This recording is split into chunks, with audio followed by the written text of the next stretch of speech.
It's that one. Can you turn off that mic, Mataji?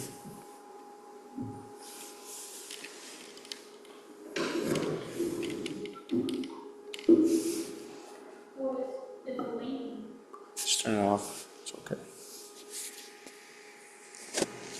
Okay, so today we'll be studying Srimad Bhagavatam. Yesterday we studied text 33.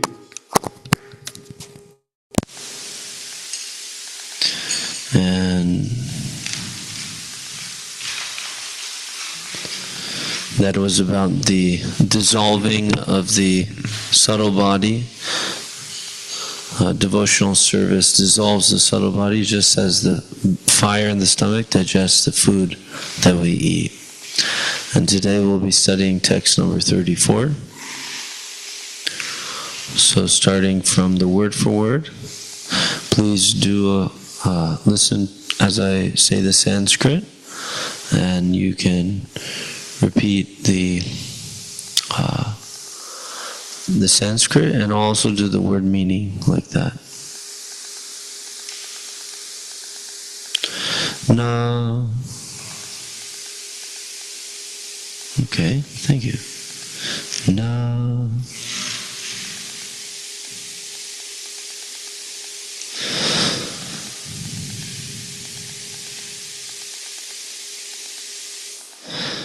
Eka atmatam.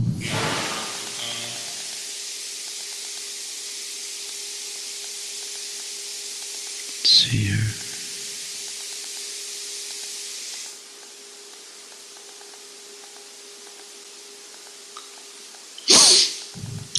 Me sprihyanti kechit matpada seva.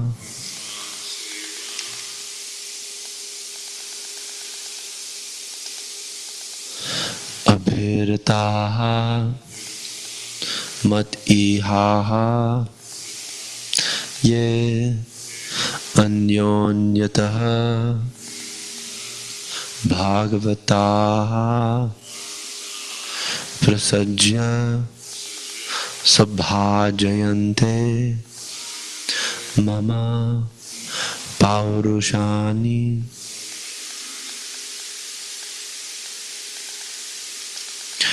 naikatmatam me sprihayanti kechin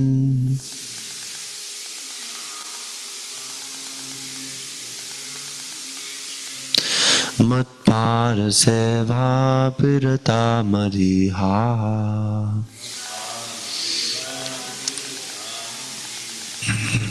yen yonyato bhagavata prasajya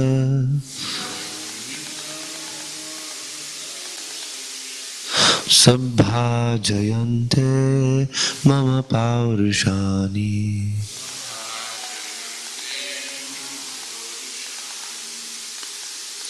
naikatmatam me sprihayanti kechin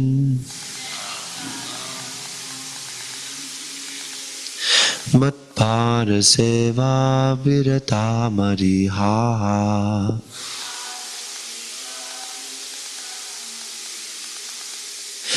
yen yonyato bhagavata prasajya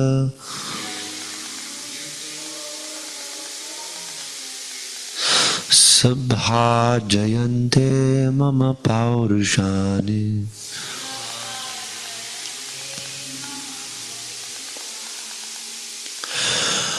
naikatmatam me sprihayanti kechin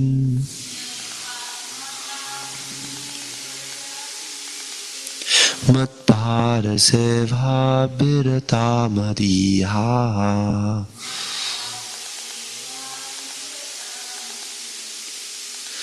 yen yonyato bhagavata prasajya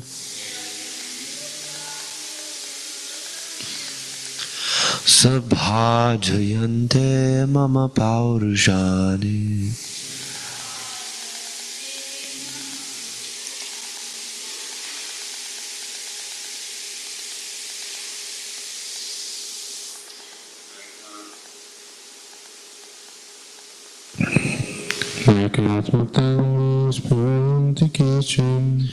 naikatmatam me sprihayanti kechin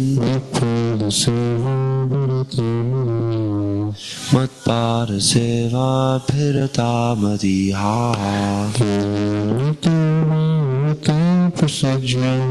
yen yonyato bhagavata prasajya sabhajayante mama paurushani नैकात्मतात्मे स्पृहयाञ्चन्ति के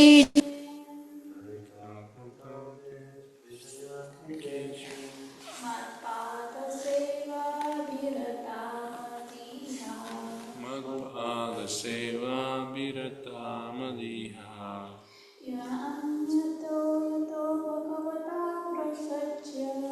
Yanyato Bhagavata Prasajya Sabhajayante mama paurushani Sabhajayante Mama Paurushani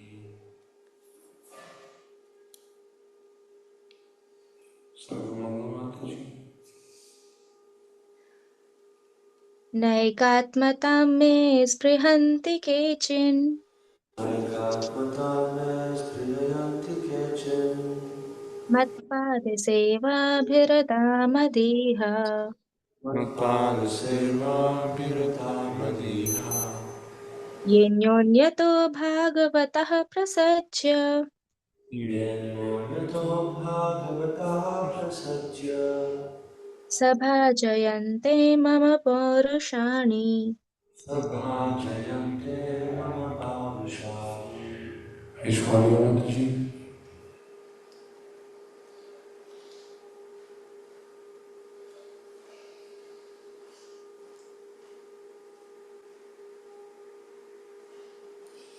Krishnamataji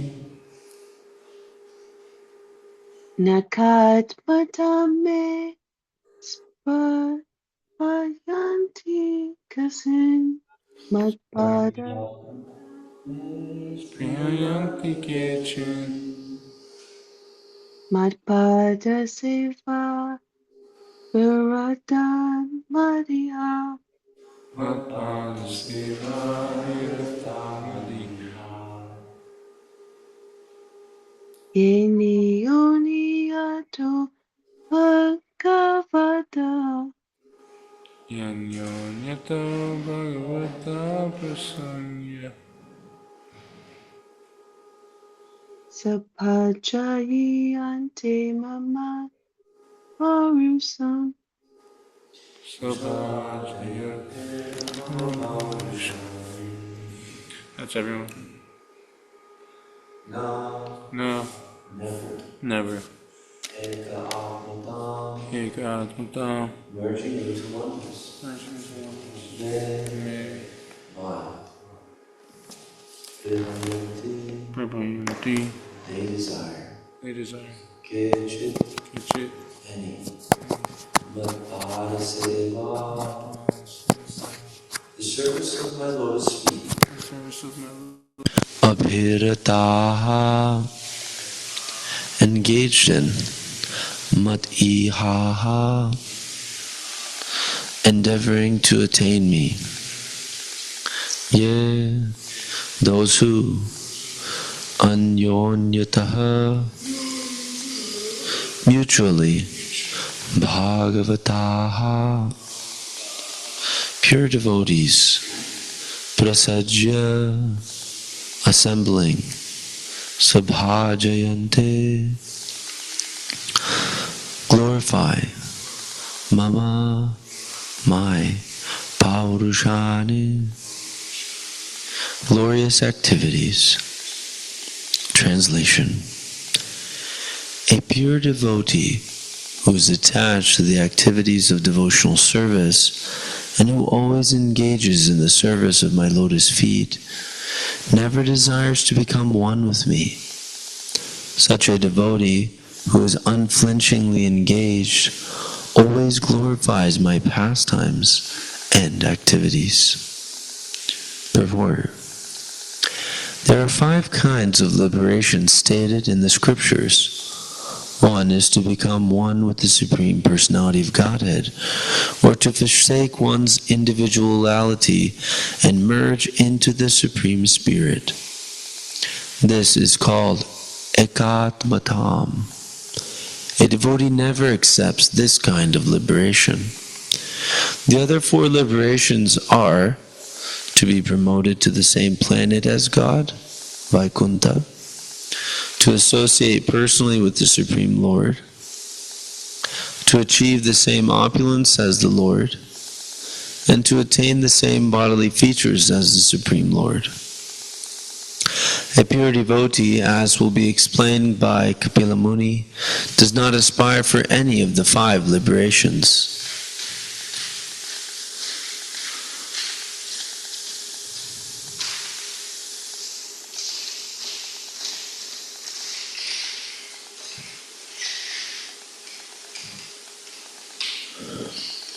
He especially despises as hellish the idea of becoming one with the Supreme Personality of Godhead. Sri Prabodhananda Saraswati, a great devotee of Lord Chaitanya, said, Kaivalyam narakayate. The happiness of becoming one with the Supreme Lord, which is aspired for by the Mayavadis, is considered hellish. That oneness is not for pure devotees. There are many so-called devotees who think that in the conditioned state we may worship the personality of Godhead, but that ultimately there is no personality. They say that since the Absolute Truth is impersonal, one can imagine a personal form of the impersonal Absolute Truth for the time being. But as soon as one becomes liberated, the worship stops.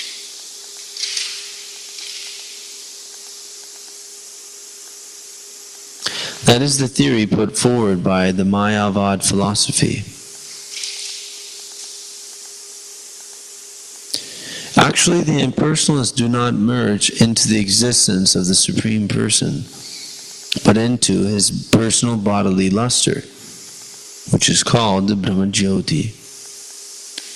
Although that Brahmajyoti is not different from his personal body, that sort of oneness, merging into the bodily luster of the personality of Godhead, is not accepted by a pure devotee because the devotees engage in greater pleasure than the so-called pleasure of merging into his existence.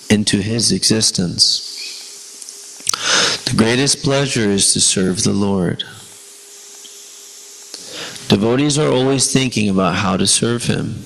They are always designing ways and means to serve the Supreme Lord, even in the midst of the greatest obstacles of material existence. The Mayavadis accept the description of the pastimes of the Lord as stories, but actually they are not stories. They are historical facts. Pure devotees accept the narrations of the pastimes of the Lord not as stories but as absolute truth. The words Mama Paurushani are significant. Devotees are very much attached to glorifying the activities of the Lord, whereas the Mayavadis cannot even think of these activities. According to them, the absolute truth is impersonal. Without personal existence, how can there be activity?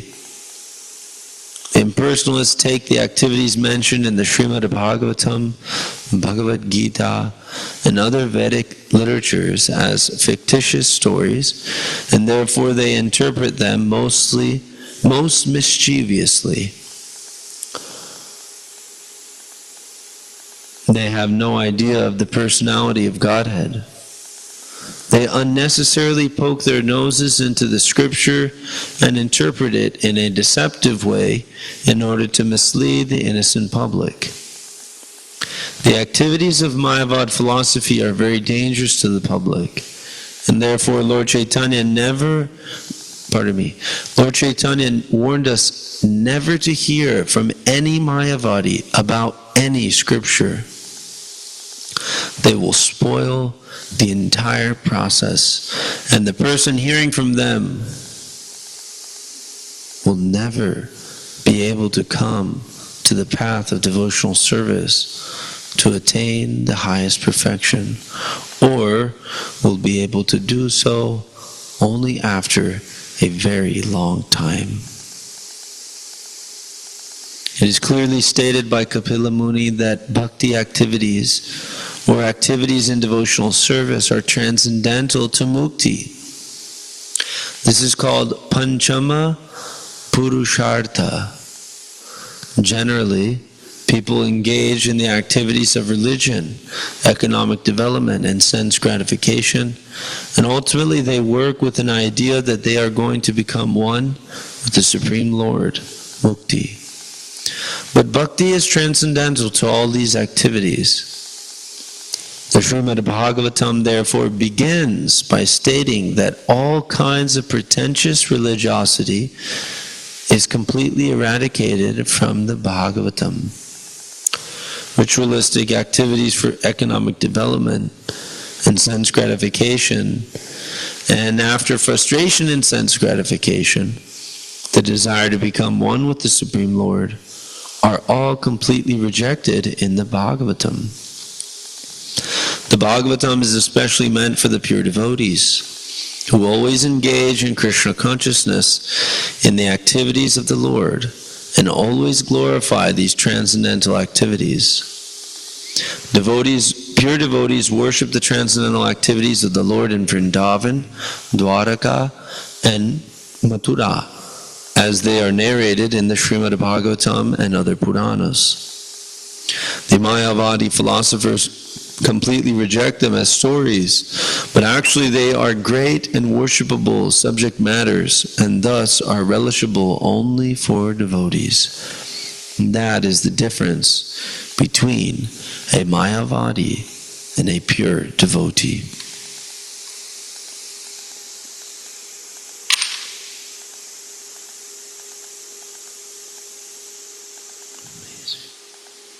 Hare Krishna, Hare Hare Ram, Hare Ram, Ram Ram, Hare Hare. Naikatmatam me sprihayanti kechin matpada seva bhirata madihaha yen yonyato bhagavata prasajya sabhajayante mama paurushani. A pure devotee who is attached to the activities of devotional service and who always engages in the service of my lotus feet never desires to become one with me. Such a devotee who is unflinchingly engaged always glorifies my pastimes and activities. Hare Krishna.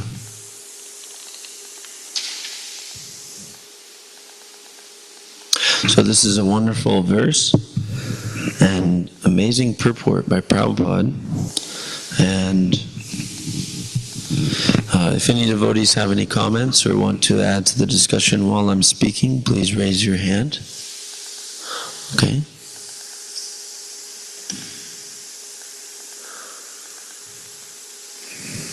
I have a question. Sure. So I was wondering why having the same opulence and having the same bodily features of the Lord is considered liberation.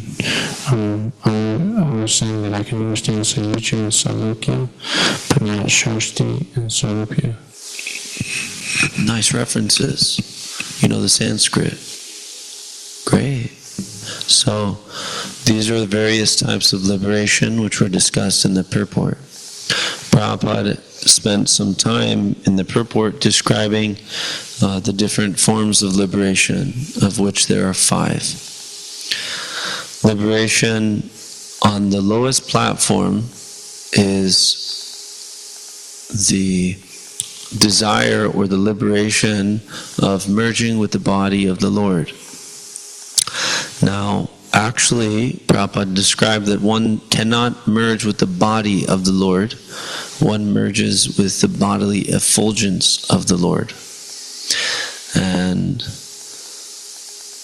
this liberation is considered hellish by the devotees, because in that state of effulgent light, one has the sensation of being impersonal.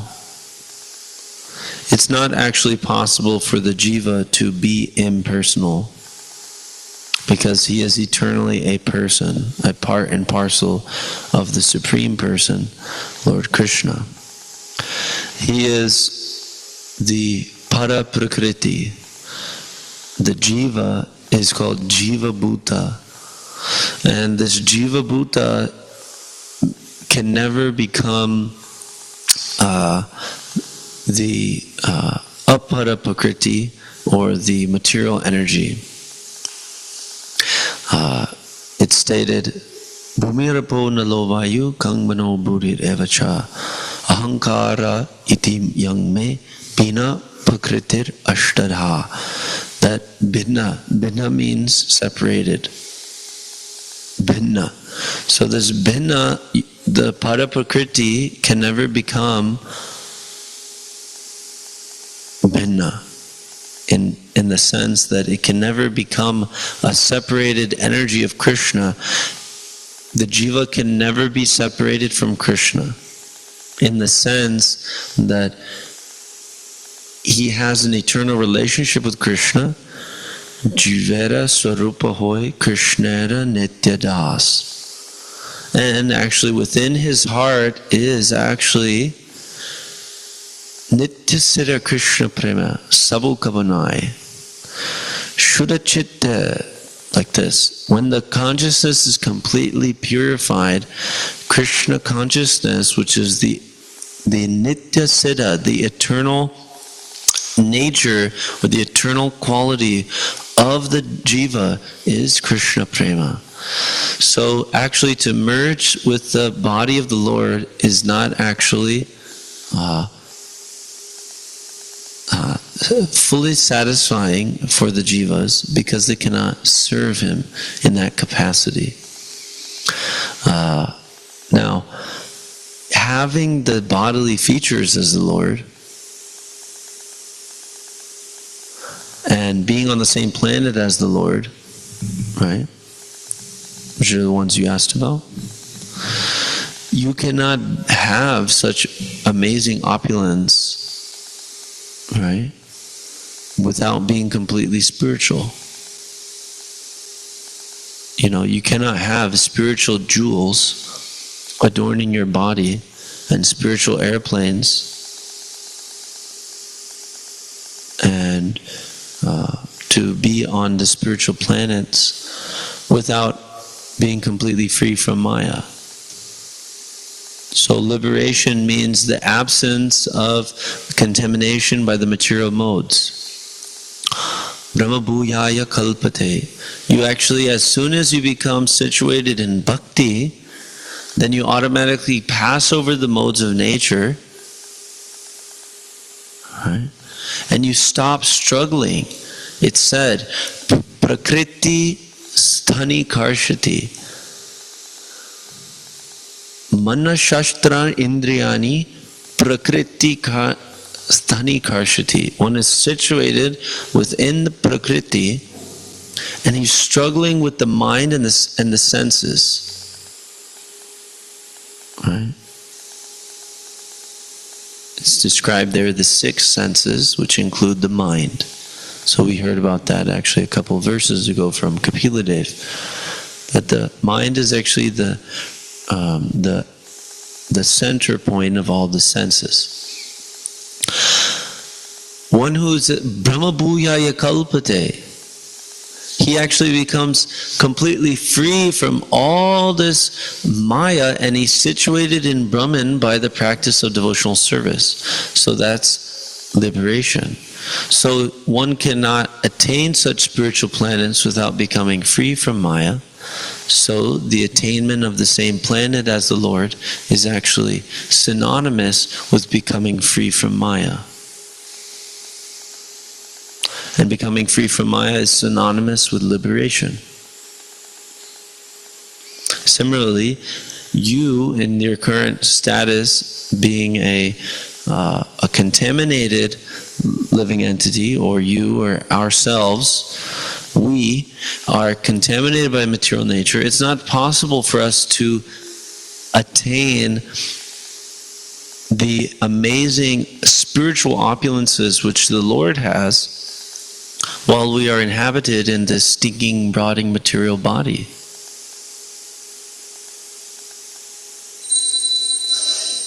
It's not possible for a material body to possess such spiritual opulence unless one is liberated. Right? So a liberated soul can possess such liberated opulences like Srila Prabhupada, you know.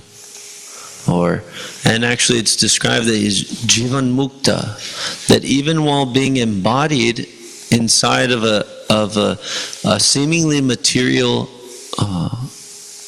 shell, the liberated soul is like a coconut. The inside of the coconut, there's a green fibrous husk. Then that's the shell, and then there's a white fiber underneath. And then at a certain point, there's actually a hard shell. And inside is a white flesh. And inside of that, there is a water. And under certain circumstances, especially if it's punctured somehow, then the moisture which is contained inside of the coconut is actually dried, and the flesh will actually shrink, separating from the hard shell, and you'll be able to shake it.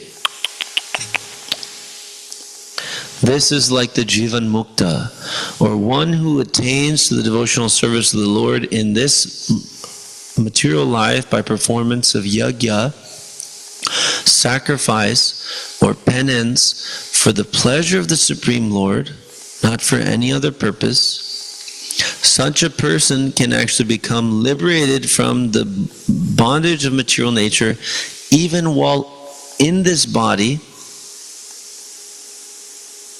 and he'll be like, the soul will be like shaking inside of the shell. Whereas those of us who are contaminated by ahankar, false ego, and our hearts are still pierced by raga and dvesha, or vitaraga bhaya krodha, by fear, by attachment, and by anger, then what will happen? Then we will be attached to the hard shell of the body. And as the hard shell of the body is subjected to the waves of material nature, we ourselves as the conditioned living entity will feel ourselves being tossed. This is called ahankar. This means we are actually identifying with the temporary body and mind and intelligence and false ego. Ahankar is the very subtle material element, which is the false identification of the jiva with the body. And that is actually the cause of suffering for the living entities, because having a material body is simply an embarrassing situation for an eternal living entity who is an eternal servant of the Supreme Lord. Prabhupada would comically and poignantly criticize the materialistic consciousness that I have come here to pass stool. What are the living entities doing in this material world? We're simply eating and passing stool. Day in and day out. And to think that we are happy by such a superficial, temporary pleasure, when I have Bhakti Rasamrita Sindhu, I have an ocean of pleasure in the service of Lord Krishna simply waiting for me.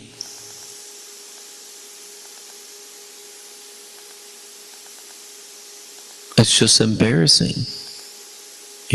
To be embarrassed means like if somebody becomes embarrassed, generally we become embarrassed when people see our foolishness or somebody criticizes us in front of others, right?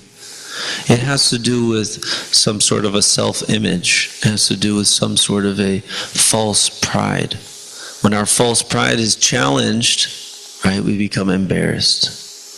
So one who has no false pride can never become embarrassed, right? And one who has no false pride is never embarrassed by the false identification with the bag of stool. This body is like a bag of blood and fat. And Sripad Shankaracharya, even though he taught a different philosophy, we actually agree with him to the point of liberation. And Prabhupada often quotes him for the points that we agree upon.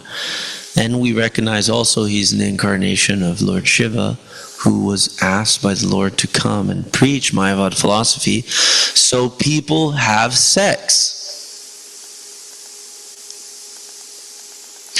Prabhupada describes that Lord Krishna actually wanted Lord Shiva to descend to this material earth planet in the Kali Yuga in the guise of a Brahmana, when actually he's simply going to preach a Buddhist philosophy that there really is, we don't care anything for what's beyond, this material plane, right? It means it's more or less there's no God, or we don't talk about him. Don't worry, don't talk about it. Or everyone is God. That's called Mayavadi.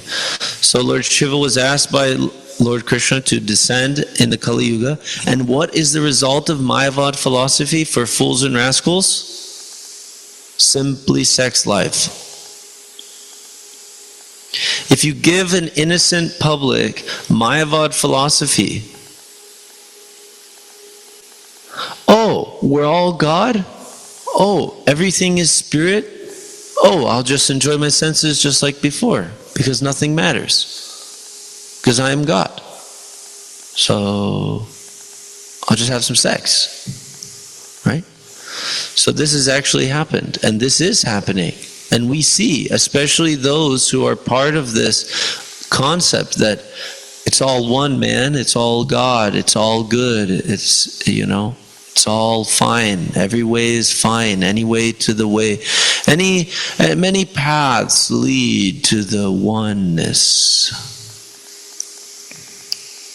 We don't need your rules and everything, man. We are the rules.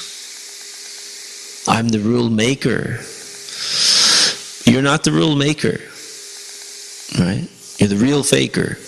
And the idea is that Prabhupada, he lives his life smashing on the heads of such fakers. Smashing them with anger. You see? You see this purport? He wrote a huge purport, smashing on the head of fakers. And if we get serious about smashing on fakers' heads, we'll actually have a little affection for the devotees. They're actually the same thing. Means that our affection and appreciation for the servants of the Lord who recognize the supreme personal form of the personality of Godhead and serve Him with dedication and attention, those persons, right, deserve our affection. And affection, sneha, is actually kind of an opposite energy. It's an opposite manifestation of a similar energy, which is actually anger or krodha. Right? And actually, Narottam Das Thakur describes how we should use this krodha, not that we give it up, but we use anger to actually smash on the heads of those who actually decry the Supreme Lord. Right? And if we, in our personal dealings, are not as lions on the chase and let rascals speak against the Supreme Personality of Godhead, we will not be able to manifest affection and appreciation and lack of envy for our God brothers and God sisters in this movement.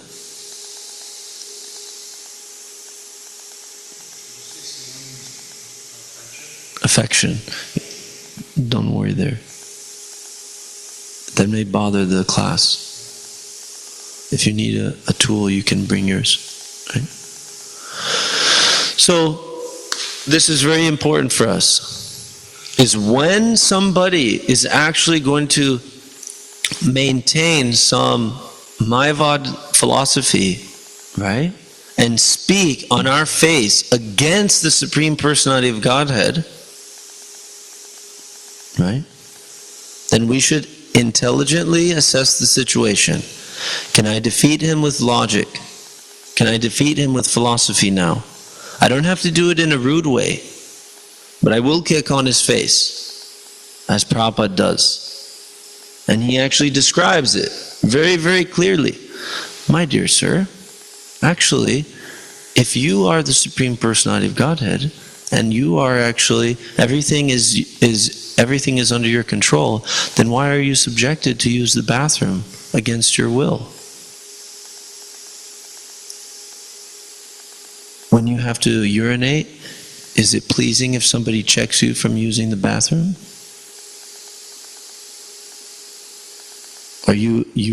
That's your will? You know? We can actually challenge such fools and rascals. And if we can't challenge them, right, we don't have that strength, we don't have that faith, what happens? We need to go back to the devotees, reveal our doubts, and get the faith. And we need to be submissive to them and get faith on how to actually defend Lord Krishna's Supreme Personality. You know? And if we just be friends with this Mayavadi, after he just told us that our Supreme Lord is not actually a person, it's going to affect my bhakti.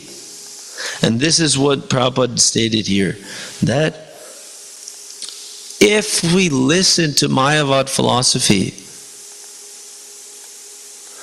we will never be able to take to bhakti. And what does this mean? This means that if we submissively surrender and associate with such persons, and we actually allow them to impress upon their teachings into us without an argument, right? Then we will be affected, and that will act like a poison in our heart. So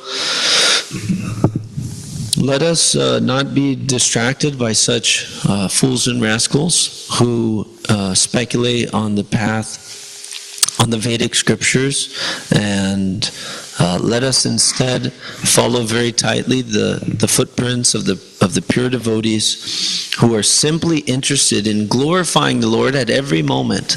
Satatam kirtayanto mam. Krishna says, these pure devotees of mine, they constantly glorify me.